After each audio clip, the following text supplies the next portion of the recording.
کڑکتی دھوپ، برستی گرمی، زبان کانٹا، ہونٹ خشک، ٹھنڈا پانی دستیاب، دروازہ مکفل، کوئی دیکھنے والا بھی نہیں ہے، لیکن بندہ ایک گھونٹ بھی نہیں پیتا، وضو کرتے بھی احتیاط کرتا ہے کوئی قطرہ حلق سے نیچے نہ اتر جائے، کیوں کہ میرا اللہ مجھے دیکھ رہا ہے۔ جو چیزیں صوفیاء کو مراقبے سے نصیب ہوتی ہیں، ماہ سیام میں اللہ اس دولت کو بانٹ دیتا ہے، چھڑک دیتا ہے، بارش کی طرح وہ دولت برستی ہے، اور یہ تصور ہمارے ساتھ جڑ جاتا ہے کہ میرا اللہ مجھے دیکھ رہا ہے۔ ہم پانی نہیں پیتے، اللہ دیکھ رہا ہے، مرغن غذائیں موجود ہیں کہ اللہ دیکھ رہا ہے۔ میں یہ پوچھتا ہوں کہ ہم کھانا نہیں کھاتے کہ اللہ دیکھ رہا ہے، ہم پانی نہیں پیتے کہ اللہ دیکھ رہا ہے، لیکن جب رشوت لے رہے ہوتے ہیں اللہ اس وقت نہیں دیکھتا، جب نظر بھٹک رہی ہوتی ہے اللہ اس وقت نہیں دیکھتا، جب خیال بہک رہا ہوتا ہے اللہ اس وقت نہیں دیکھتا، جب سوچوں میں آوارگی آتی ہے اللہ اس وقت نہیں دیکھتا۔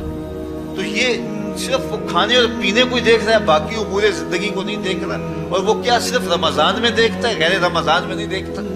تو یہ جو نور اترا تھا ماہ سیام میں، اس کو اپنے اندر اگر جذب کر لیا جائے تو زندگی سنور جاتی ہے۔ جو مراقبوں سے حاصل ہوتا تھا ماہ سیام میں، وہ میںہ کی طرح برسا، اور ہم اس کے اپنے اندر سمولیں، جذب کر لیں، تو نتیجہ یہ ہوگا کہ ہماری زندگی نور نلا نور ہو جائے گی۔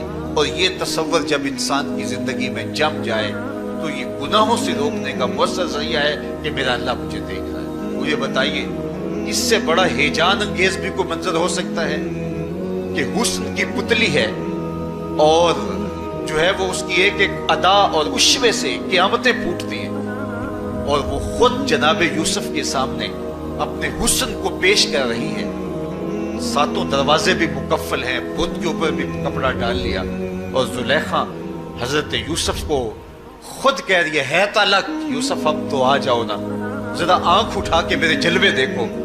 لیکن جناب یوسف کیا بولتے ہیں؟ قال معاذ اللہ، میں اللہ کی پناہ میں آتا ہوں۔ کہا تو 7 دروازے بند کر کے لوگوں کی نظروں سے چھپ گئی، اور موٹا کھیس ڈال کے اپنے زوم میں اپنے جھوٹے خدا سے بھی شرم کرتی ہے اور اس سے چھپ گئی، میں اس خدا سے حیا کیوں نہ کروں جو 7ویں کوٹڑی میں بھی دیکھ رہا۔ پھر اتنی روشنیاں برسی، اتنا یقین برسا کہ گناہ کیا، گناہ کا تصور بھی محال ہو گیا۔ تو مجھے بتائیے کتنا ہیجان انگیز منظر تھا جب حسن قدموں میں بچھنے کے لیے خود بےتاب تھا، اور حضرت یوسف جوان رانا ہے، جوانی اور شباب پورے پاکپن پہ ہے، اور ادھر حسن مچل مچل کے قدموں میں بچھ رہا ہے، لیکن یہ جذبہ کہ میرا اللہ مجھے دیکھ رہا ہے ایسی رکاوٹ بنتا ہے۔ قال معاذ اللہ، کہا میں اللہ کی پناہ میں آتا ہوں۔ تو یہ یقین جب بندے کے ساتھ جڑ جاتا ہے کہ میرا اللہ مجھے دیکھ رہا ہے، تو پھر انسان کے لیے گناہ سے بچنا کوئی مشکل نہیں ہوتا۔ گھر میں فاقے ہوں، مشکل میں بندہ پھنسا ہو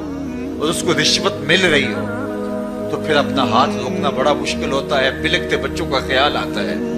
لیکن جب یہ خیال ہو کہ میرا رب میرا رازق ہے اور میرے اس عمل کو دیکھ رہا ہے، تو پھر بندہ اس کو پرے کا کی حیثیت میں نہیں دیتا، اور جب وہ پاؤں کی ٹھوکر پہ بھی نہ رکھے تو پھر اللہ فرماتا ہے وَيَرْزُقُهُ مِنْ حَيْثُ لَا يَحْتَسِبُ، تو یہ کر کے دیکھ میں تجھے وہاں سے رزق دوں گا جہاں سے تجھے گمان بھی نہیں ہوگا۔ تو اپنے یقین کو کھڑا کر کے دیکھ، میرے اوپر اعتماد کر کے دیکھ۔ میرے حضور نے فرمایا اللہ پر توکل کرنے کا جو حق ہے اگر تم ادا کرو، وہ تمہیں ایسے رزق دے جیسے پرندوں کو عطا کرتا ہے۔ صبح گھر سے نکلتے ہیں خالی پیٹ ہوتے ہیں، ہمیں تو پتہ ہے دفتر میں جانا ہے، ہمیں تو پتہ ہے دکان پہ جانا ہے، ہمیں تو پتہ ہے فیکٹری میں جانا ہے، ہمیں تو پتہ ہے کہ ہم نے فلاں جگہ جا کے دیہڑی لگانی ہے، لیکن ان کا کوئی کاروبار نہیں ہوتا، کوئی فیکٹری نہیں ہوتی۔ جدھر جی آیا صبح جو ہے وہ اڑان بھر دی، بند توکل پنچھی اڑتے، خرچ نہ پلے زیرہ ہو، نہ کوئی راز ہے نہ کوئی کاروبار ہے۔ لیکن کبھی ایسا ہوا کہ شام کو خالی پیٹ آئے ہو، تو کہا اگر تم اللہ پہ توکل کر لو وہ بھی تمہیں ایسے رزق دے جیسے پرندوں کو رزق عطا کرتا ہے۔ پرندوں میں سے ایک پرندہ ہے ہنس، یہ سچے موتی کھاتا ہے، اور آپ پنساری کے پاس موتی لینے جائیں تو ہزاروں روپے تولے کے ماشے کے حساب سے آپ لیں، تو پھر بھی آپ سوچتے ہیں کہ پتہ نہیں یہ خالص دی ہے یا نہیں دی ہے۔ وہ اتنے نایاب اور کامیاب ہیں کہ آپ ماشوں اور تولوں میں خریدتے ہیں، اور پھر بھی آپ کو شک رہتا ہے کہ یہ خالص ہیں یا کہ نہیں۔ اور ہنس کھاتا ہی وہ ہے، اور دنیا پر ایک نہیں لاکھوں کروڑوں ہنس ہیں، اور روزانہ صبح و شام کھاتے ہیں اور پیٹ بھر کے کھاتے ہیں، اور اللہ انہیں روز عطا بھی کرتا ہے۔ تو یہ